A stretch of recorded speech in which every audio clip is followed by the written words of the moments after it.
Hi, welcome to another Jen Stampin' for Fun video. Today I want to show you how to make this cute little pouch. It's almost like a little, I don't know, a doctor's bag or a little Mary Poppins bag. It's just a little pouch, and it actually doesn't use very much adhesive. It's using kind of origami folding, and I learned it from Julie DiMatteo, who I believe learned it from another demonstrator, maybe a German demonstrator. So it's just going around, and I thought it was super cute, so I thought I would try it with some of the new Bubbles and Fizz Designer Series paper. So this paper is available free only during celebration, just until the end of March. And don't forget, when we near the end of a period like this, some items might sell out, so you don't want to wait if you want to nab it.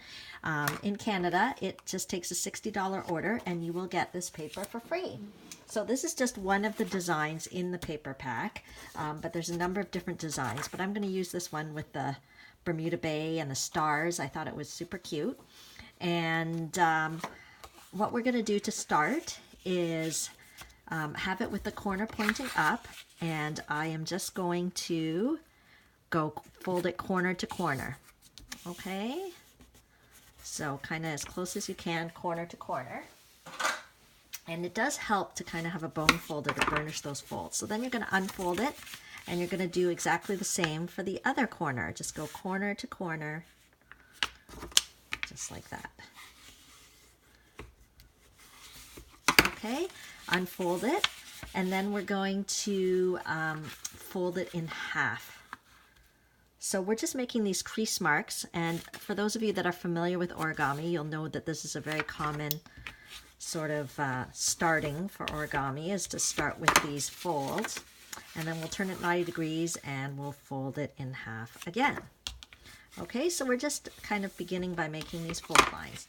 Now we've got it with the fold at the bottom, and we've already kind of folded the other things, and I don't know if you can kind of see what I'm doing here. I'm just going to push this part up. It kind of gets pushed up.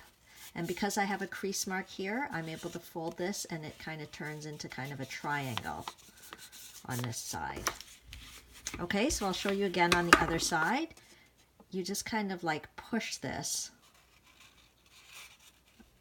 and it just goes with the crease marks, and now we've got kind of a little triangle. Okay, so that is how we start. And then what we're going to do is we're going to make some score marks. So I'm going to take out my Simply Score tool, which it's actually pretty big, but that's actually a great feature of the Simply Score tool. At the top here, you'll see that there's all the different markings, and it's fairly large so that you can put large sheets of paper on it. And I know it's kind of off the camera so you can't see, but I will tell you the measurements. I don't know if there's a way I can do it. Maybe if I turn it this way, you can see. Okay, so I'm just putting the paper right up into the corner here. Okay, and then I am going to score it at 2 1/8. Gosh, I've never quite done it from this angle. So this is 2 1/8. I don't know if I can do this upside down. Hopefully this works out. 2 1/8. I'm going to score it. And then the other place is 3 7/8. Okay, so what I'm doing is I am putting score lines on either side of this center line. So I've got one on this side and one on this side. And then I'll flip it over and do exactly the same on the other side. So it'll be 2 1/8. Oh, I think I went off track a bit here. 2 1/8. Okay, that's off track. And then 3 7/8. Just so that it's on the camera, I'm kind of doing it a bit sideways, but let's see if I can fix this 2 1/8 job. There we go. Okay. And then, okay, let's move this baby. So now I've got a score line in the center. I've got a score line on either side. So what I'm going to do now is I am going to fold one of these corners along that score line that I just made. Okay? And then what I'm going to do is take this edge and line it up with this edge. Okay, it almost looks like a little wing or something. Spaceship wing. Okay, so I'm going to do the same on this side. I'm going to fold along the score line that I made, and then I'm going to line up this edge with this edge. So I have to fold it like this. And the bone folder is super helpful here because as the paper gets thicker, you kind of need the bone folder to kind of push it down. Okay, and then we'll flip it over and do the same thing on this side. There's a score line here that we made. We'll do that, and then you're going to fold this edge so that it meets this edge.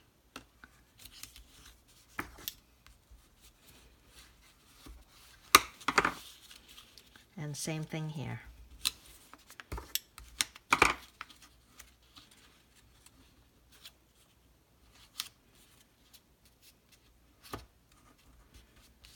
Okay, so now we've got this little thing that looks kind of like a spaceship. And what's fun is now that's basically our pouch. Whoops. So I'm going to open it up so that you guys can see what it looks like here. So you're going to open it up and kind of spread open the bottom a bit. Okay, and this piece, this wing that we've got right here, it can fold over. Okay, it'll fold over inside. And what we can do to actually secure it is we can put some glue dots in there. Okay, so the same thing on the other side. We can fold this over and fold this over. Okay, so let's put those glue dots because obviously without the glue dots it's not staying put very well. And glue dots are fantastic. They are just little circles of glue. Let's see if I can find one there. There we go. And I'll just nab it here and put it on this little tip, this little wing tip. And then I'll fold it over. Okay, so we're going to do that to all 4 points. Actually, instead of using my nail, what I can do is push the glue dot right against the paper, so I don't have to fuss with it sticking on my nail. Fold it over. Okay, and same with this side. I don't know how clearly this is showing up on the camera. Hopefully you kind of have an idea. We'll just put a glue dot there. Fold this over. And same with this side. Whoa, wait, have I messed it up? No, I just haven't unfolded this. This needs to be a bit unfolded here. Okay, see, it looks like a little basket. So exciting.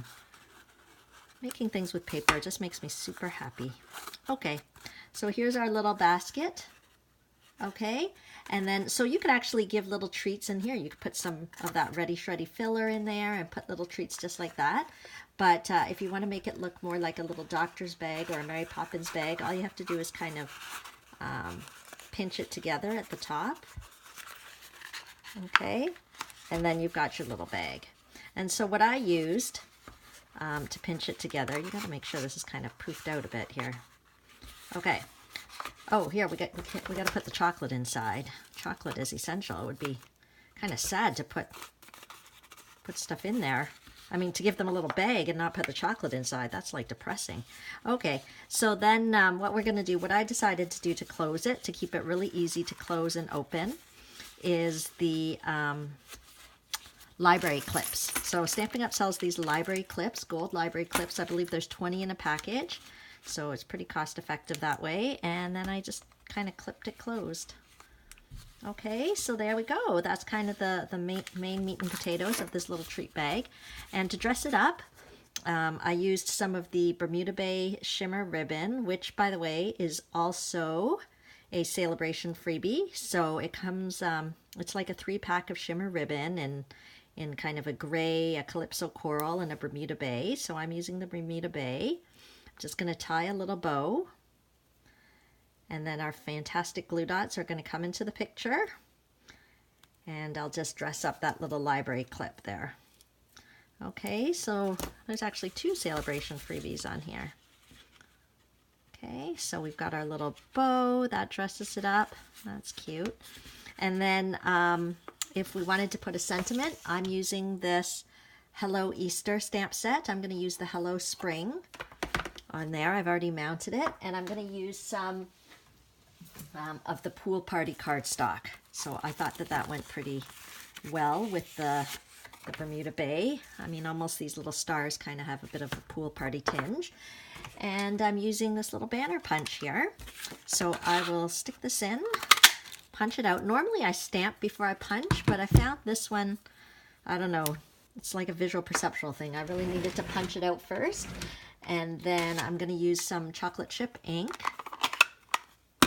and just put that Hello Spring. It seems to fit perfectly into the little curve right there. I'll put a stamping dimensional on the back. It just gives it a little bit of texture and pop so that we can do that. And put that on the front of our little bag. And then I'm using these little wooden elements that came in the last paper pumpkin kit. But I know in the catalog they also sell some different nature wooden elements, so any of those would work. You could really use anything to kind of dress it up, but I'm going to use this little wooden element just to, I don't know, I felt it should have some foliage since we're talking about spring. I'm actually recording this video on the first day of spring, March the 20th, so pretty timely. I'm just going to put these glue dots on and make sure they're on the wooden element there and it's strong enough to hold. There we go. We've got some Hello Spring going on, little embellishment. And then I wanted just a bit of pizzazz on that. I'm going to use the Wink of Stella. And I don't know whether you'll be able to see, but I'm just kind of, the Wink of Stella is just a wink of glitter. So that's what I'm doing here. I don't know if you can kind of see the shimmer and the shine that I'm putting on the wood element, but a little bit of bling never hurt a woman, you know? So I'm just going to put that on there just so that it kind of winks at you as you're looking at it in a different light. Okay, so that's how easy it is to make that little pouch. It'd be fun as a little Easter treat, but you could use it any time of year as a little classroom treat, as a little treat for anybody. I also did one with the Tutti Frutti Designer Series paper. Also super cute. So thanks for watching. Have a great day. Bye.